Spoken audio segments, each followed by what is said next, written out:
لو انك انت تبطل السجاير حاسسها حاجة صعبة وممكن تكون مستحيلة، فده مش ضعف منك خالص. السجاير بتشتغل زي زرار سريع، لما تتوتر تضغط عليه، لما تزعل تضغط عليه، فتحس بهدوء لحظي. ومع الوقت دماغك بتتعود تقول توتر يساوي سجارة.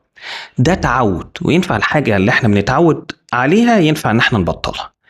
وده مش محتاج قوة خارقة. فبدل ما نقول انا لازم ابطل دلوقتي، وده طول الوقت انت بتعمله، هتقول انا هعدي اللحظة دي بفاصل صغير من غير سيجارة. الفاصل ده ممكن يبقى دقيقة مشي، ينفع يبقى شوية مية بتشربها، نفس هادي وعميق بتاخده، ينفع تغير من مكانك. نفس الفاصل بس من غير دخان. الفكرة كلها ان انا عايز اعود دماغي ان انا ابقى بفصل بس من غير دخان، فيبقى في طريق تاني، يبقى في بديل. اكتب كلمة فاصل في الكومنت علشان هقولك على شوية فواصل كده بسيطة تنفع في اي وقت.